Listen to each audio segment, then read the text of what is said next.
Member Shri Rajesh Bansal ji, जो कि आज के इस कोरोना काल के समय में जो हॉस्पिटल का कोविड डिपार्टमेंट है उसके आप चेयरमैन हैं और पूरा समय देकर कोविड में का यहाँ पर इलाज कराने जो आते हैं उनको पूरा समय देकर आप यहाँ सेवा दे रहे हैं। आपकी सेवा कोविड काल में मैं अतुलनीय सेवा मानता हूँ और आपको साधुवाद देता हूँ कि आप ऐसे समय में आकर यहाँ पर हॉस्पिटल में सेवा दे रहे हैं। तो मेरा आपसे यही क्वेश्चन है कि जहाँ आज कोविड से सब लोग डरे हुए हैं, राजेश जी आपको डर नहीं लगता? और दूसरा ये कि आप किस बात से प्रेरित होकर लोगों को ये सेवा दे रहे हैं? मेरा मानना है, हमारे घनश्याम गुप्ता जी के पास एक फ़ोन आया था जब हम लोग कोविड का इलाज नहीं कर रहे थे, तो हमारे ट्रस्टियों ने फ़ोन किया था कि हमसे 50 लाख रुपए ले लो और अपने हॉस्पिटल में ना कोविड का इलाज होना चाहिए। उससे मुझे बहुत भावना मिली थी, प्रेरित हुआ था मैं कि भी क्यों नहीं हमारे ट्रस्टियों का इलाज हुआ जाए। तब घनश्याम गुप्ता जी, हमारे प्रधान जी, हमारे चेयरमैन साहब, हमारे चेयरमैन कंट्रोल बोर्ड, इन्होंने एक मीटिंग करके डॉक्टरों से मीटिंग की कि भाई हमें आज से ही अपने हॉस्पिटल में कोविड का इलाज शुरू करना है किसी भी कीमत पे। उसी दिन से हमारे हॉस्पिटल में हमने शुरुआत की। 1 तारीख को हमने मीटिंग की थी, 1 जून को, और 8 जून को हमने कोविड का इलाज शुरू कर दिया था अपने हॉस्पिटल में सुचारू रूप से। अलग से फ्लोर हमने बना दिए थे, 2 फ्लोर पे हमारा इलाज शुरू हो गया था, 6th फ्लोर और 7th फ्लोर पे। उसका हमने रास्ता भी अलग बना दिया जिससे हमारी दूसरी फैसिलिटीज़ पे कोई दिक्कत ना पड़े। उसका अलग से रास्ता है, उस पेशेंट का आने का जाने का सारा अलग से रास्ता हो रहा है। उस दिन से हमारे मन में एक भावना बनी कि भी हमारे समाज के लोग हमें कह रहे हैं कि हमसे कितना भी पैसा ले लो और कोविड का इलाज होना चाहिए, तो हमारे मन में भावना आई कि हमें तत्पर होकर इस पर काम करना है। और उस दिन से हम सब लोग दिन रात लगे रहे और हमने आज हमारे 200 बेडेड पास हो गए गवर्नमेंट के। हमने इतनी फैसिलिटीज़ दे रखी है पूरे पेशेंट्स को। हिसार से, मेरठ से, जालंधर से, पंजाब से डेली पेशेंट्स आ रहे हैं हमारे पास। दूसरे हॉस्पिटलों से भी छुट्टी करवा के हमारे पास आ रहे हैं। हम उनकी भरपूर सेवा कर रहे हैं। हमारी जो टीम है उनसे हम बैठ के कंसल्ट करते हैं कि भाई हमारे इस पेशेंट के साथ क्या होगा, पूरी डिस्कशन करते हैं। ऐसा नहीं है कि डॉक्टर के ऊपर खाली छोड़ दिया जाता है कि डॉक्टर क्या इलाज कर रहे हैं क्या नहीं कर रहे। हम उनसे हर एक पेशेंट के बारे में चर्चा करते हैं और हमें हर एक पेशेंट का हमारे सारे पदाधिकारियों को पता होता है कि उसका क्या इलाज चल रहा है और उसे क्या चाहिए क्या नहीं चाहिए। उसके घर वालों को जैसे ही फ़ोन आता है, हम डॉक्टर से पूछने की हमें ज़रूरत नहीं पड़ती, हम खुद ही उसे बताना शुरू कर देते हैं कि उसके साथ क्या हो रहा है। रिकवरी हमारे यहाँ कैसी है राजेश जी? रिकवरी हमारी बहुत अच्छी रिकवरी आ रही है सर।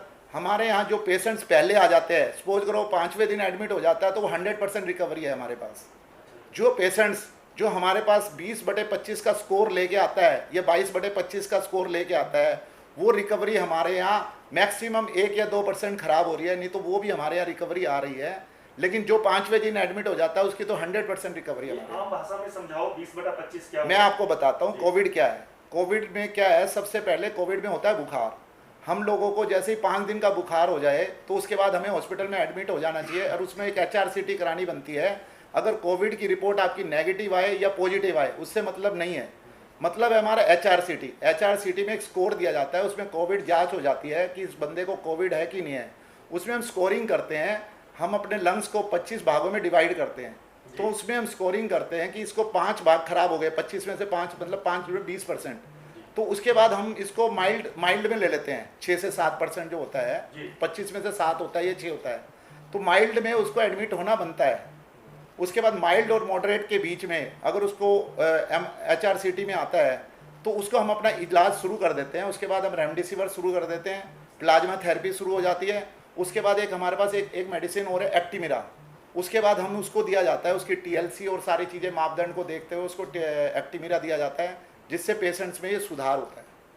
जिसका मतलब ज़्यादा बढ़ जाता है, जो आप बोल रहे हैं 25 तक या ज़्यादा खराब हो जाता है, उसमें दिक्कत, उसमें जो लंग्स पूरे इफेक्टेड हो जाते हैं ना जी, जिनको 22/25 या 23 हो गया, उन्हीं पेशेंट्स को दिक्कत होता है।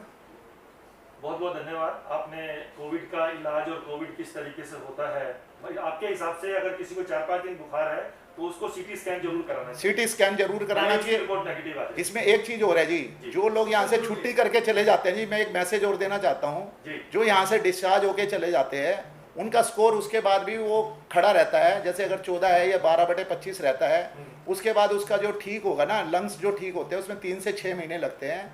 उसमें उनको एक्सरसाइज करनी बनती है, वॉकिंग करनी बनती है, ब्रीदिंग एक्सरसाइज करनी बनती है, जिससे उनके लंग्स खुल जाए। कंट्रोल बोर्ड के मेंबर और कोविड डिपार्टमेंट के चेयरमैन राजेश बंसल जी हमारे साथ हैं, जो कि पूरा समय देकर कोविड के उपचार के लिए आने वाले परिवारों के लिए और पेशेंट के लिए डॉक्टर से तालमेल बैठाते हैं।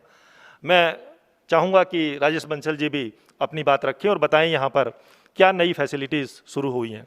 आपके अपने हॉस्पिटल में एक नई उपलब्धि की है हमने, जो कि मॉलिक्यूलर लैब स्टार्ट हो गई है और प्रारंभ हो गई है, अपना कार्य कर रही है, जिसके अंदर कोविड-19 RT-PCR टेस्ट किए जा रहे हैं, जिसकी सुविधा हमने ट्रस्टी भाइयों व अन्य पेशेंटों के लिए घर बैठे भी उपलब्ध करा दी गई है, जिसमें हमारा फ्लैबो जाके उनके सैंपल्स लाता है और उसकी रिपोर्ट्स उनको दे दी जाती है।